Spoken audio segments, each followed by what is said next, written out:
Charlotte nous rejoint. Bonjour Charlotte. Bonjour Brigitte, bonjour Christophe Médici. Bonjour Charlotte. Merci de me recevoir. Mais je vous en prie Charlotte.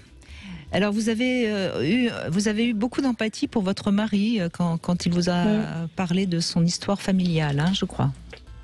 Oui, tout à fait. Je voulais vous témoigner en fait de l'empathie dans le couple. C'est très important. Je suis une personne à la base empathique, très empathique.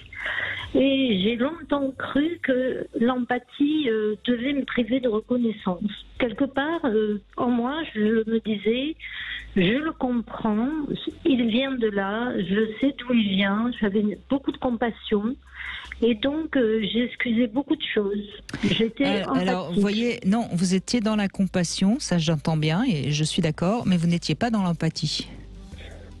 Alors, voilà, c'est exactement pour ça que je voulais témoigner. Parce que la frontière est vraiment ténue entre les deux.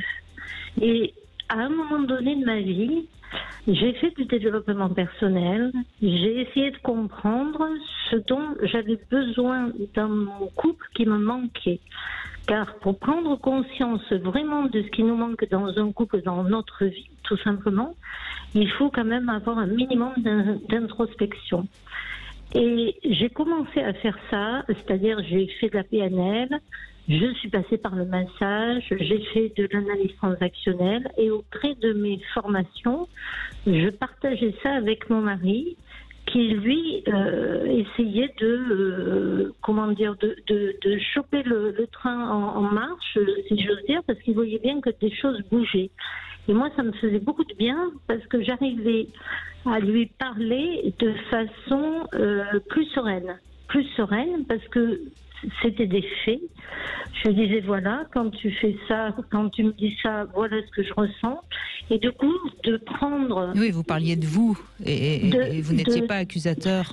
C'est ça, c'est ça. On prend un peu de recul et ça, c'est primordial. Ça, c'est quelque chose qui, dans le couple, est primordial. À un moment donné, il faut savoir prendre du recul et se dire, bon, là, qu'est-ce qui va pas, qu'est-ce que je ressens et pourquoi. Et donc, avec mon mari, il venait d'un milieu, il était fils unique, totalement privé d'une affection maternelle, je ne sais pas pourquoi. Et il est parti très tôt de chez lui, et donc il était le contraire de moi qui avait été très entouré d'une famille nombreuse. Donc c'était deux univers qui s'entrechoquaient. Et à un moment donné, c'est-à-dire il n'y a pas très longtemps de ça, je me suis entendue lui dire, mais pourquoi tu ne me dis jamais merci pour ce que j'ai fait ? Parce qu'il avait été malade, parce que j'avais pris soin de lui, parce que je m'étais beaucoup occupée des enfants quand il faisait d'autres choses. Ça, c'est vraiment de la logistique. Mais en même temps, on a besoin d'entendre merci pour ce que tu as fait. Bien sûr. Or chez lui, c'était quelque chose qui n'était pas inné. Je ne sais pas pourquoi. Moi, j'ai eu des collègues de travail. Je les entendais souvent. Oh, ma femme, elle est formidable, elle fait ci, elle fait ça. Et moi, je me disais, mince, j'avais l'impression de faire beaucoup et de jamais entendre mon mari dire des choses comme ça. Charlotte, vous voyez ce que vous nous dites là, puisque vous êtes complètement au cœur du thème de l'émission de cet après-midi, parce qu'on traite aussi de l'empathie, mais aussi de la gratitude. Or, vous lui demandiez de témoigner sa gratitude à votre mari. Et vous vous rappelez ce que je disais au tout début à Brigitte, je disais que parfois les gens dans les couples ont du mal à témoigner leur gratitude au conjoint ou à la conjointe. Vous avez tout à fait raison. Et vous étiez en droit de lui demander, il y a un petit rituel de gratitude que je peux proposer à vous et à tous les auditeurs de Brigitte, c'est dans un couple, on peut faire des rituels de gratitude, un tout petit. Témoigner sa gratitude en 3 temps, vous voyez. Quand tu as fait ou dit ça pour moi, dans la journée, voici ce que j'ai ressenti, c'est le deuxième temps émotionnellement, et pour ça je te témoigne ma gratitude. Et je peux vous dire ça, tu fais ça une fois de temps en temps ou plusieurs fois dans la semaine, ça fait du bien. Vous voyez Charlotte? Oui. Alors ça, je lui ai fait. Ah super. Et oui, sauf qu'il me dit, non mais c'est pas la peine, c'est pas énorme. Pour moi, c'est beaucoup. Alors, il a du mal à le recevoir. Oui, quand vous faites preuve de gratitude. C'est ça. Oui, mais peut-être parce que il a peut-être été dans une famille où d'abord il était enfant unique, donc suffisamment aimé, on s'occupait de lui. Donc tout ça lui paraît peut-être tout à fait normal. Non, il n'a pas été aimé. il a eu tous les inconvénients de l'enfant unique et aucun avantage. Et encore aujourd'hui, je le ressens. Alors donc ça, ça a fermé quelque chose et il n'arrive pas à rouvrir son cœur. Donc il est un peu vous dire merci, ça l'écorche un peu. Oui, c'est compliqué. Et pourtant, c'est quelque chose qui fait tellement de bien. Moi, je l'ai ressenti au travail, tout simplement. Dire merci à un collègue pour avoir aidé. C'est des choses qui sont super agréables. Mais aujourd'hui, je le dis vraiment à quelqu'un qui m'aide ou autre. Merci. Ça fait énormément de bien de le donner et de le recevoir. Mais voilà, ce que je voulais dire aujourd'hui, c'est que dans le couple, c'est primordial.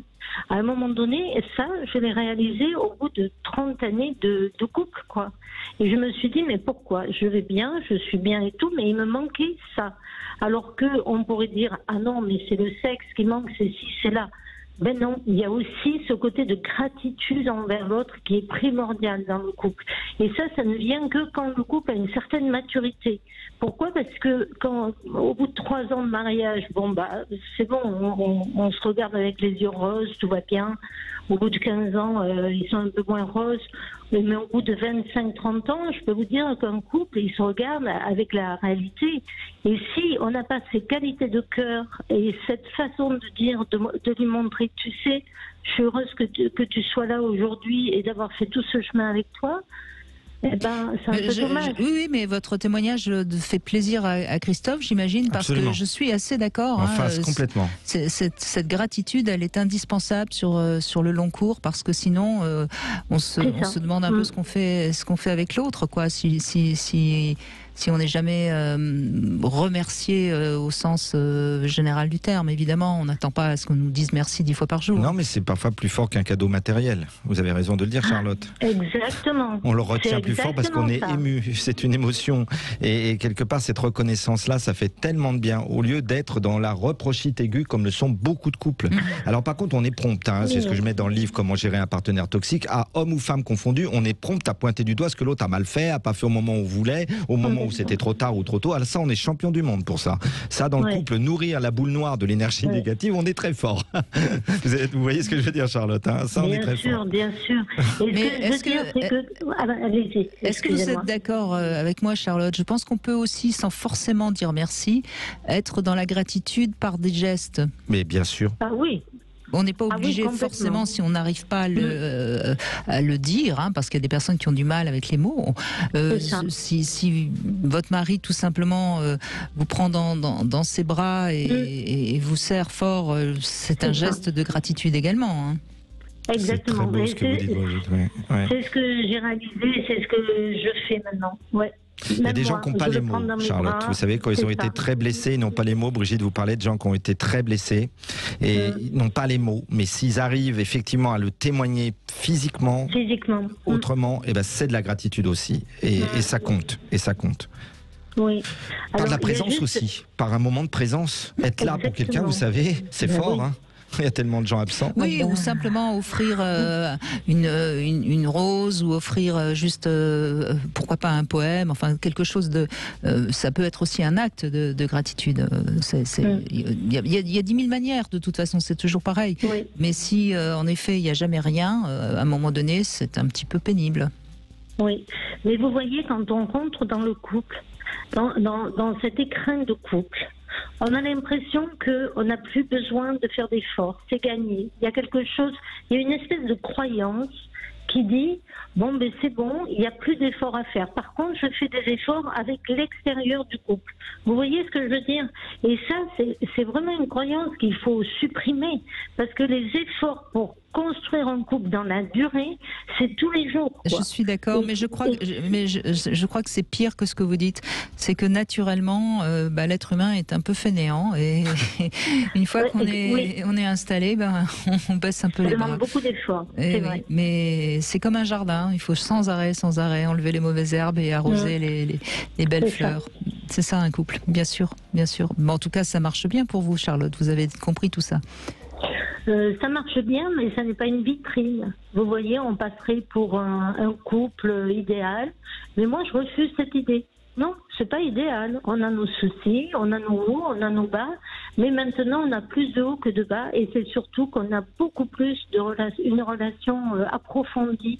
Vraiment, on dit les choses doucement, sans communication violente, sans se jeter à la figure, et ça c'est super agréable. Mais ça n'empêche pas qu'il y a encore, on doit fixer des choses. Il ne faut pas croire que tout est lisse. Mais on est toujours obligé de remettre un petit peu les choses clairement à leur place. C'est une conquête quotidienne, c'est un travail quotidien. D'autant plus qu'on vit au quotidien ensemble, absolument. Donc forcément.